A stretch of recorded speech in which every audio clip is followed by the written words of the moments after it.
জীবনের গতি থমকে আছে, উন্নতি নেই। বরুথিনী একাদশীতে নারায়ণকে নিবেদন করুন এই জিনিস, তার সঙ্গে করুন এই কাজগুলিও, জীবনে আসবে অগ্রগতি। হিন্দু সংস্কৃতিতে আপনাকে স্বাগত জানাই। আজ বলবো বরুথিনী একাদশীর কথা। হিন্দু ধর্মে বরুথিনী একাদশী একটি বিশেষ দিন হিসেবে পালিত হয়, যেটি বৈশাখ মাসের কৃষ্ণপক্ষের একাদশী তিথিতে পড়ে। এই দিনে উপবাস করলে জীবনে সমৃদ্ধি, সুখ এবং শান্তি আসে। এই উপবাসটি বিশেষভাবে তাদের জন্য উপকারী বলে মনে করা হয় যারা মানসিক বা শারীরিক সমস্যার সম্মুখীন হয়। তাছাড়া এই দিনটি পাপমোচন এবং আধ্যাত্মিক শান্তি অর্জনের একটি আদর্শ সুযোগ। উপবাসের সময় গৃহীত কিছু বিশেষ ব্যবস্থা কেবল আধ্যাত্মিক অগ্রগতিই বয়ে আনে না, বরং জীবনে সম্পদ, সুখ এবং সাফল্যের দ্বারও খুলে দেয়। বরুথিনী একাদশী উপবাসের পদ্ধতি: একাদশীর আগের দিন সূর্যাস্তের আগে আহার করুন এবং রাতে ব্রহ্মচর্য পালন করুন। একাদশীর দিন ব্রহ্ম মুহূর্তে ঘুম থেকে উঠুন, স্নান করুন এবং উপবাসের সংকল্প করুন। এরপর ভগবান বিষ্ণুর পুজো করুন, তাকে ফল, ফুল, ধূপ, প্রদীপ ইত্যাদি নিবেদন করুন। সারাদিন উপবাস রাখুন অথবা শুধুমাত্র ফল খান। রাত জেগে থাকুন এবং ভগবান বিষ্ণুর স্তোত্র পাঠ করুন। দ্বাদশীর দিন স্নান সেরে ব্রাহ্মণদের খাওয়ান এবং দান করুন। ঘরে গঙ্গাজল ছিটিয়ে দিলে ঘর থেকে নেতিবাচক শক্তি দূর হয় এবং পরিবেশে ইতিবাচকতা ছড়িয়ে পড়ে। এই উপায়ে ঘরের প্রতিটি কোণ পবিত্র হয়ে ওঠে, যার কারণে ঘরে সুখ, সমৃদ্ধি এবং শান্তি বিরাজ করে।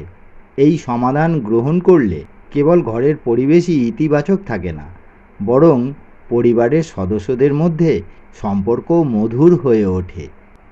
ভগবান শ্রী বিষ্ণুর পুজোয় শঙ্খ ব্যবহারের পর সেই শঙ্খটি গঙ্গাজল দিয়ে পূর্ণ করে সারা ঘরে ছিটিয়ে দেওয়া খুবই উপকারী। বরুথিনী একাদশীতে কি করবেন না এখন বলি সে কথাই। এই দিনে কিছু খাবারের ক্ষেত্রে নিষেধাজ্ঞা রয়েছে। বিউলির ডাল খাবেন না। এই তিথিতে বিউলির ডাল খেলে অসুখের সম্ভাবনা থাকে। একাদশীতে ভাত খাওয়া নিষেধ। বলা হয় উপবাস না করলেও ভাত খাবেন না। এই তিথিতে মধু খাবেন না। প্রচলিত বিশ্বাস অনুযায়ী এই তিথিতে মধু খেলে দেবতা রুষ্ট হতে পারে। লক্ষ্মী পুজোয় পান পাতা ব্যবহার করা হয়, তাই এদিন পান পাতা না খাওয়াই ভালো। এদিন পালং শাক খেলে ভগবান বিষ্ণু ও দেবী লক্ষ্মীর আশীর্বাদ থেকে বঞ্চিত হতে পারেন। হিন্দু ধর্মের বিশ্বাস এদিনে পালং শাক খেলে চর্মরোগের সমস্যা বৃদ্ধি পেতে পারে। তুলসী ছাড়া বিষ্ণুর পুজো অসম্পূর্ণ, তাই বরুথিনী একাদশীতে নারায়ণকে অবশ্যই তুলসী পাতা নিবেদন করুন। এর পাশাপাশি যে ভোগই দিন না কেন তাতে তুলসী পাতা দিতে ভুলবেন না। তবে একাদশী তিথিতে তুলসী গাছ স্পর্শ করা যাবে না, এ কারণে আগের দিন তুলসী পাতা তুলে রাখবেন। কলা বিষ্ণুর অত্যন্ত প্রিয়, তাই একাদশীর পুজোয় কলা রাখতে ভুলবেন না। কলাসহ আম, আঙুর, আপেল নিবেদন করুন, শ্রী বিষ্ণু তুষ্ট হবেন। বরুথিনী একাদশীতে শ্রীহরিকে হলুদ রঙের মিষ্টি ভোগ নিবেদন করুন। এছাড়াও সিন্নি, সাবুদানা বা মাখনার পায়েস নিবেদন করুন। এই একাদশীতে নারায়ণকে গাঁদা, পদ্ম ফুল নিবেদন করুন। এর পাশাপাশি বিষ্ণুকে হলুদ পোশাক নিবেদন করুন। বরুথিনী একাদশী পালন ও পারণের সময়সূচি: বৈদিক পঞ্জিকা অনুযায়ী এবছর বৈশাখ মাসের কৃষ্ণপক্ষের একাদশী তিথি শুরু হবে 23শে এপ্রিল সন্ধ্যা 4:43 থেকে এবং সমাপ্ত হবে 24শে এপ্রিল দুপুর 2:32।